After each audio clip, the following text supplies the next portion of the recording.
Special Reserve.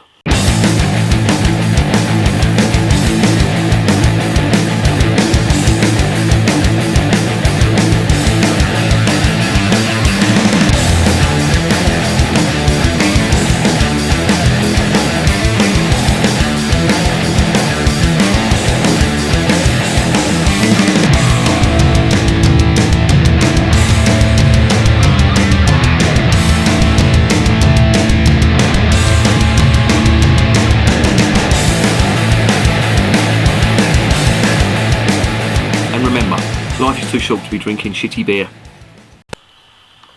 Welcome to another edition of Bands, Bikes and Booze Reviews. I've got a special one tonight. This is the Abbot Ale Special Reserve. Now I've had the normal Abbot Ale and it's not bad. I've had it on draft and I've had it in the bottle. I've got a bit of a gripe though with this brewery. These are based up in Bury St Edmunds. It's the Greene King brewery.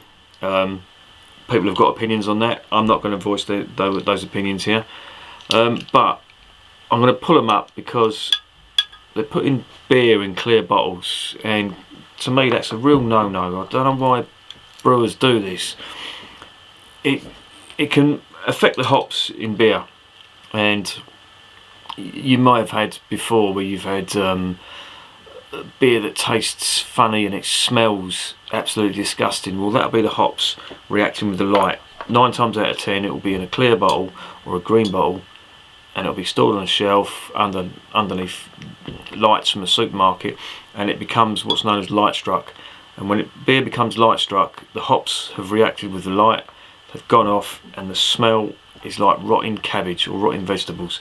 I had a pint of I had a bottle of Old Speckled Hen, and that smelled disgusting. I had a bottle of Whitstable Bay in some bar somewhere. I can't remember where that was. Where was that? But it was in a fridge underneath a light, and as soon as I opened it up, it stunk, and the beer tasted really bad. So yeah. Anyway, I'm going to stop ranting and get this open. This apparently is quite a special one. 6.5%, 500ml bottle. It does smell a little bit skunky. It's not as bad, but I'm getting a whiff of skunkiness from that. But here's the cap. It's the old, I think it's the Greene King cap. This apparently is quite a special one.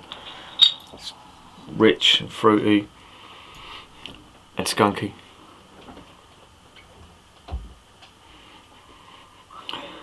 I'm not getting much out of that. That skunkiness is sort of killing it, and I'm really pissed off over this because I chose this over a bottle of Trooper to review. So I'm hoping this doesn't let me down. It doesn't smell too bad in the glass now, but it annoys me when beers go light struck, especially lagers. Lagers are renowned for it because they're light coloured,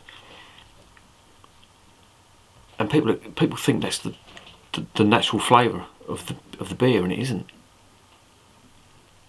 It's just because it's been stored badly. Well, it's not been stored badly. It's been put in a fucking clear glass or a green bottle.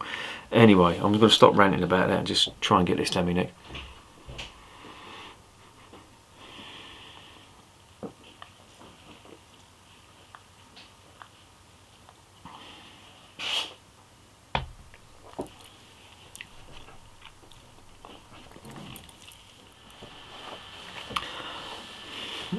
Not bad.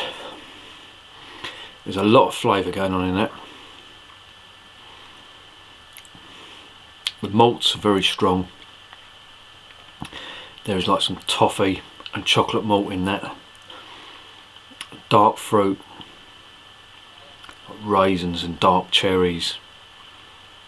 There's a bitterness on the back as well.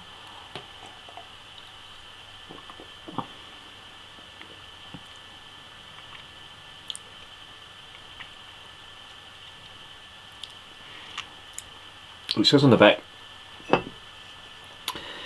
it's reminiscent of fruitcake, and that's a pretty good description.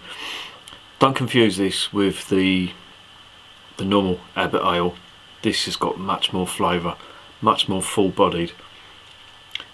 There's a little bit of skunkiness in there, but it's not as bad as when I first opened it. And to be fair, the flavours they're so strong, they do override that. I'm not getting much of that skunkiness in the actual taste, which is good, but doesn't excuse the fact they're using a clear bottle. Anyway, it's quite a long, lingering aftertaste on that, like a dark, bitter, not coffee and not dark chocolate. Well, dark chocolate to an extent, but there's more fruit to it as well.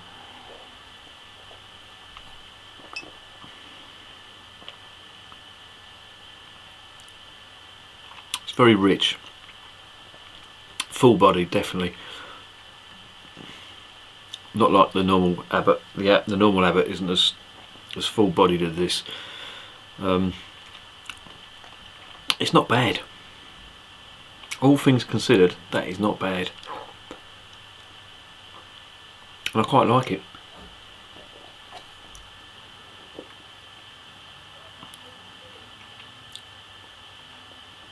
Very nice. And there's biscuit malt in there as well. I'm getting biscuit malt in there now.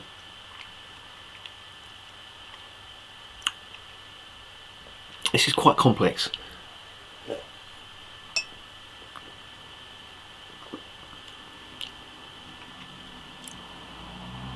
Almonds. I'm getting almonds now too. Letting that go around the mouth like a nutty almond flavour, which is really nice as well. This is just full of flavour. I really like this. When I opened that first, I thought this is going to be a down the sink job, but it's proved me wrong. This has got a lot going for it, and I really like it. See, there's even hints of coffee in that as well. I really do like that. I would give this a 9 out of 10. It's that good. If this was in a brown bottle and I didn't get that skunkiness when I opened it up, I'd give that a 10 out of 10. But because of that, it's getting a 9.